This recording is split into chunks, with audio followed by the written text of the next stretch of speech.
1 लाख अफराद को IT की ट्रेनिंग देकर पाकिस्तान का कर्ज उतारना, ये हमारा मिशन है। सब्सक्राइब करें और बेल दबाएं ताकि कोई खबर रह न जाए। वो विजन, वो सबक अलामा साहब जो हमारा है, जो नबी करीम सल्लल्लाहु अलैहि वसल्लम हमें वो एक फलाही रियासत का, वो शायद हम नहीं अडॉप्ट कर पाए। दुनिया की रियासतों को हम देखते हैं कि वो उस चीज़ को अडॉप्ट कर पाए हैं। आज क्या वजह है अलामा साहब कि हम अपनी आवाम की फ़लाह उस तरह नहीं कर पाए? वह फ़लाह के लिए चंद लोगों के लिए तो बड़ी फ़लाह हुई, लेकिन पाकिस्तान की इस वक्त 22 करोड़ की आवाम है, वो फ़लाह नहीं कर पाई। वजूहात क्या रही हैं?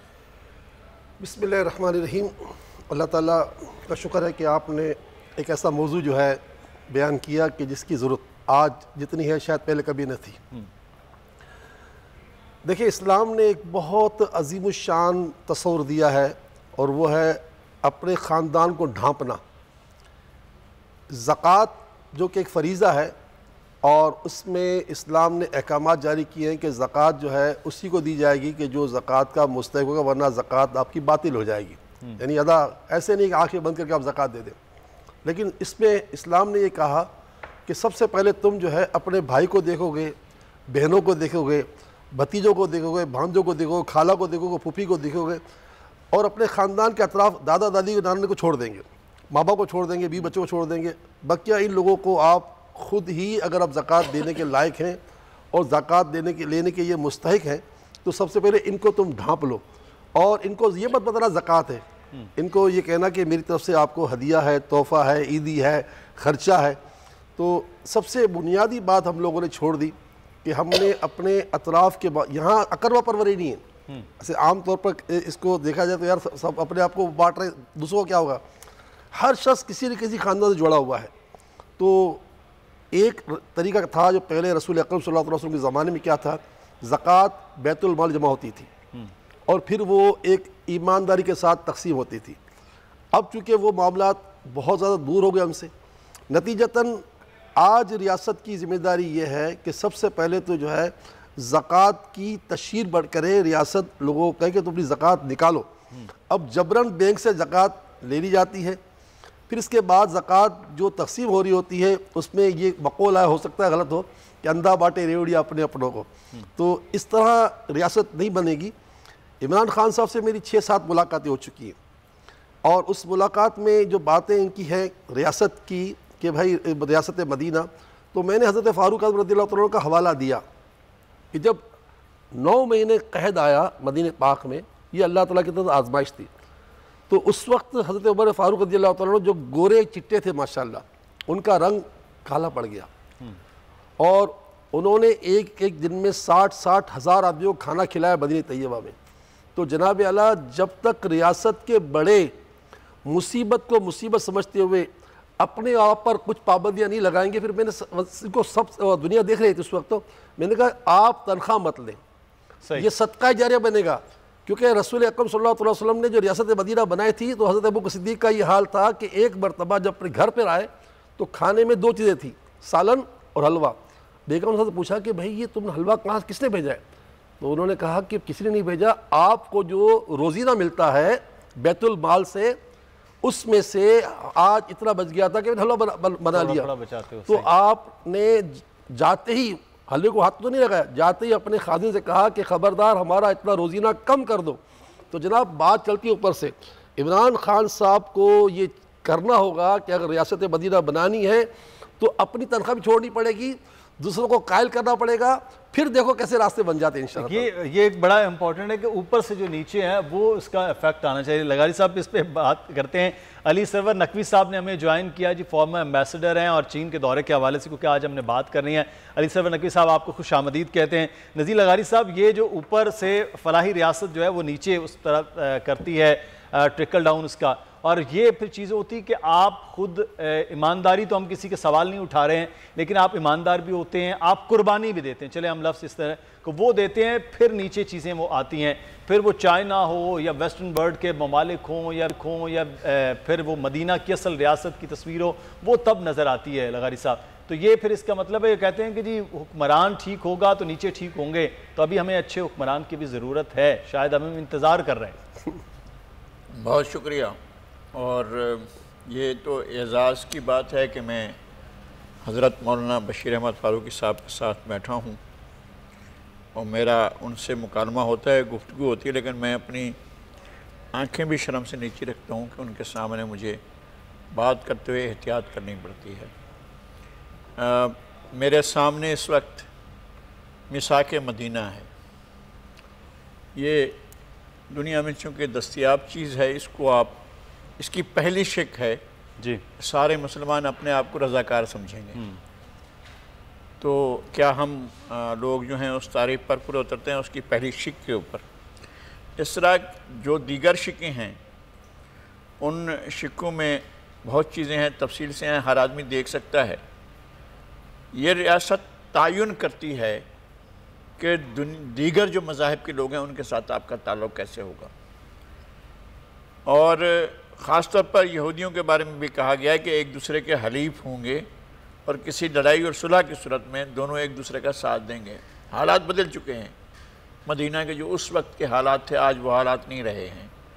उसके बावजूद दुनिया के अंदर जो अगर हम खैर के, अच्छाई के, बेहतरी के एक पैगाम लेकर दुनिया को बताएं और हमारे यहाँ जिस तरह की एक खौफ, दहशत, डर फैला हुआ है उसका हम कला कमा करें।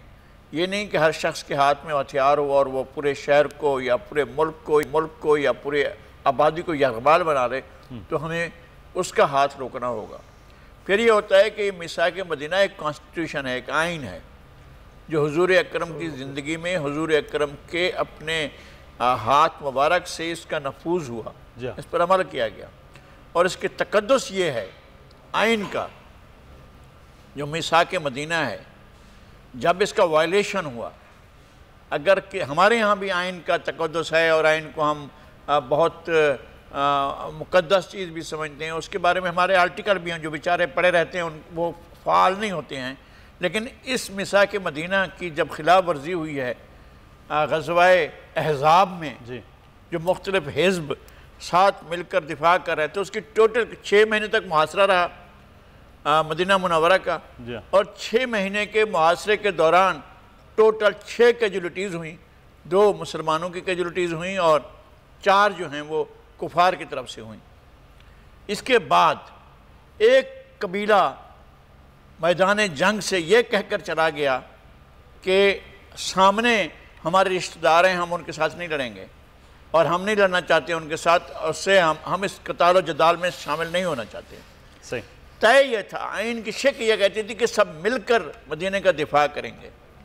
जब ये आइन की खिलाफ वर्जी का मामला आया तो हुजूर अकरम ने कहा कि इस बनु कुरैज़ा ने खिलाफ वर्जी की है, लिहाजा उनका एहतसाब होना चाहिए। और इस मामले में चीफ जस्टिस खुद हुजूर अकरम की ज़ात थी। हुजूर अकरम ने कहा कि मैं अलग हो रहा हूँ और मैं चीफ जस्टिस के तौर पर फैसला नहीं करूँगा, ये बनु कुरैज़ा के लोग अपना ही आदमी लाएँ जो जज के तौर पर फैसला करे और हम उसके सामने अपना इस्तिग़ासा रखेंगे। उन्होंने अपना जज मुकर्रर किया और कहा कि जी आपकी रिवायात में, आपके कस्टम में, आपके तरीक़ों में, आपके जो कानून हैं, जो आपके ट्रेडिशंस हैं, उनमें अगर कोई वादा खिलाफी करे, कोई अहद तोड़े, कोई मिसाक तोड़े, कोई आइन को तोड़े तो उसकी सज़ा क्या है। तो उसने कहा कि जी उसने पूरा केस सुना और दोनों तरफ से सुनने के बाद कहा कि जो आइन की रूगर्दानी करता है उसकी सज़ा मौत है। और उस रोज़ 500 बनु कुरैज़ा के 500 अफराद को सज़ाए मौत दी गई और ये मदीना पाक में हुआ। तो मैं ये कहता हूँ कि जो मुक़द्दस दस्तावेज़ात होती हैं उनका तकद्दुस भी होता है। अगर आप आइन बनाते हैं और कहते हैं कि इसके अंदर आर्टिकल 6 है और एक कहते हैं कि ये इसको कोई नहीं एब्रोगेट कर सकता है, ना बाइंस में रख सकता है, ना इसको कोई सस्पेंड कर सकता है, ना इसको कोई तोड़ सकता है, तो उसकी सज़ा भी उसमें रखी हुई है कि वो गद्दारी की सज़ा होगी। तो जो रियासत, तो मैं ये कहता हूँ कि ये चीज़ें हमें देखनी चाहिए कि हमने अगर ज़िंदगी से सीखना है और फलाही रियासत उस वक्त बन सकेगी जब आपका इंसाफ का मयार यकसा होगा और जब आप यकसा इंसाफ कर रहे होंगे। ऐसा नहीं है कि एक के साथ इंसाफ कर रहे हैं और बे के साथ नहीं कर रहे हैं। ताकतवर जो है वो उसको तो हर फायदा मिल रहा है और कमज़ोर जो है उसको इंसाफ नहीं मिल रहा है। लगारी साहब ये फलाही रियासत के ये एक तस्वर, मैं अली सरवर नकवी साहब, मुझे यहाँ पे एक जुमला भी याद आ गया है हज़रत अली करमल्लाहु वजहू का कि जब कूफा की मस्जिद में खुतबा दे रहे थे कि जुल्म का निज़ाम तो बाकी रह सकता है, नाइंसाफ़ी का नहीं। तो आपने पूरी दुनिया में सर्व किया है, बैसियत एम्बेसडर भी। तो ये जो दुनिया के निज़ाम, बड़ी ताकतें हैं जिनके कानून की हुक्मरानी है, वहाँ ये निज़ाम जो नबी करीम सल्लल्लाहु अलैहि वसल्लम के अहकामात हैं, जो हज़रत अली का कुफा की मस्जिद में बैठ के कौल है, उस पर कायम है कि इंसाफ। तो ये अगर हम चाइना की सूरत देखते हैं या बाकी ममालिक को देखते हैं, तो फिर यही वजह है कि कानून और इंसाफ और आइन पर अमलदारी है कि आज वो यहाँ पर हैं और हम जिनका ये सबक था, हम बहुत पीछे। जी हाँ, इसकी बहुत सी वजूहात हैं और ये एक बहुत दिलचस्प बहस है, गुफ्तगू है। देखिए, दुनिया आगे निकल गई है, ये हकीकत है, लेकिन मैं समझता हूँ कि चाइना से हमारी जो दोस्ती है उसका हमें पूरा फ़ायदा उठाना चाहिए। और अब जो वज़ीर आज़म का दौरा है वो, उसमें बहुत सी ऐसी बातें होने वाली हैं जिसमें कि पाकिस्तान के कौमी मफाद को फ़रोग़ मिलेगा। देखिए, एक तो इक़्तिसादी सतह पे जो सीपैक का प्रोजेक्ट है, जो कि बेल्ट एंड रोड इनिशिएटिव, जो 71 ममालिक पे मबनी है। ये चाइना ने, चीन ने 71 ममालिक को इसमें शामिल किया है और उसमें जो फ्लैगशिप ऑपरेशन, यानी जो सबसे अहम प्रोजेक्ट है, मंसूबा है, वो सीपैक का है। तो ये तो पाकिस्तान के लिए बड़ी खुशकिस्मती है कि इतना बड़ा मंसूबा और चीन की तरफ से जो एक आलमी इनिशिएटिव है उसमें पाकिस्तान का अहम रोल है। अच्छा, एक तो इक़्तिसादी सतह पे सीपैक को और मजबूत करना है, उसको और आगे बढ़ाना है। दूसरे, चीन से हमें बहुत से और शोबों में चीन से हमारा ताउन है, जो हमारे वहाँ पे कुछ नहीं तो हज़ारों की तादाद में तालिब इल्म हैं जो कि मुख्तलिफ चीनी यूनिवर्सिटीज़ में तालीम हासिल कर रहे हैं। उसके अलावा जो सोशल डेवलपमेंट है, हेल्थ और एजुकेशन वगैरह में चीन का रोल है। फिर मिलिट्री कोऑपरेशन, अस्करी ताउन भी हमारा बहुत है। हमें ऐसे वक्तों पे भी ये बरकरार रहा है जबकि बाकी दुनिया में पाकिस्तान के ऊपर हर किस्म की पाबंदियाँ लगाई गई और सैंक्शंस लगाए गए। अब उसके अलावा तवानाई में न्यूक्लियर एनर्जी का हमारा बहुत अहम रोल है। ये जो अभी कराची में 1100 मेगावाट का जो रिएक्टर लगा है, पावर रिएक्टर, वो चीन के मदद से लगा है। तो मैं समझता हूँ कि जो आपने बात की, बहुत अच्छी बात की, और आपके और बाकी पैनलिस्ट ने, कि ये सबसे बड़ा रेफरेंस जो है रसूलुल्लाह के ज़माने की बात का रेफरेंस हो सकता है, मीसाक मदीना की बात हो सकती है, और जो फलाही रियासत के कायम होने की गुफ्तगू है वो भी यहाँ बहुत ही मौजूद है।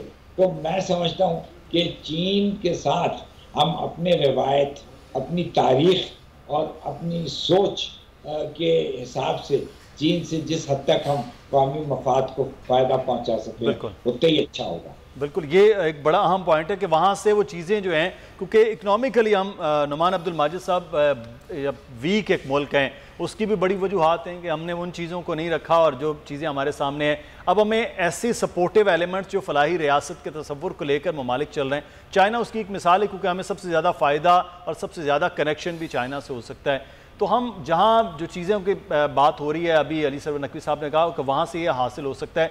दूसरा वो निज़ाम है जिसकी लगारी साहब भी बात कर रहे थे, इंसाफ की, और वो निज़ाम है जिसकी बात बशीर फारूकी साहब कर रहे थे कि ऊपर से नीचे तक वो एक होगा तो फिर वो होगा। इन निज़ामों को भी अपने ऊपर लागू करना है और वहाँ से हासिल करना है। सिर्फ वहाँ जाकर 2 अरब 4 अरब की डील करके वापस आना, ये मकसूद भी नहीं होना चाहिए रियासत का और रियासत के हुक्मरानों का। देखिए, बिस्मिल्लाहिर्रहमानिर्रहीम, देखिए हमारे दीन में जो ये रियासत मदीना का या फलाही रियासत का तस्वुर दिया गया है, बहुत कॉम्प्रिहेंसिव है। इसमें अवाम की भी खुशहाली है और इसमें रियासत की भी खुशहाली है, जिसे हम आवाम के इकनॉमिक सिक्योरिटी कहेंगे और रियासत के इकनॉमिक सॉवरेनिटी कहेंगे कि रियासत माशी तौर पर खुद मुख्तार होनी चाहिए, क्योंकि माशी खुद मुख्तारी होती है वही आपकी नेशनल सिक्योरिटी या कौमी सलामती और कौमी खुद मुख्तारी को डिटरमिन करती है। दुनिया का कोई भी मुल्क अगर माशी तौर पर खुद मुख्तार या सलामत नहीं है या कमज़ोरी का शिकार है तो उसको दुनिया के हर फोरम पर जो है कमज़ोरी का, मुश्किलात का सामना करना पड़ेगा। हमारे सामने FATF भी है, हमारे सामने IMF की कंडीशनैलिटीज़ भी हैं, और जो हमें इस नतीजे में जो हमें रेगुलेशंस पास करनी पड़ी वो भी हमारे सामने ही है। अच्छा, अब चाइना का प्रोसेस देखें ना, चाइना ने तकरीबन हमारे साथ ही गो के आज़ादी हासिल की थी, लेकिन जिन लोगों ने चाइना की हिस्ट्री पढ़ी है वो जानते हैं कि 76 तक का चाइना और था, और 79 में जब डंग जाओपिंग ने टेक ओवर किया है तो चाइना की जो इकोनॉमिक रिफॉर्म्स का प्रोसेस चाइना में लेके आए तो वो एक अलग चीज़ थी।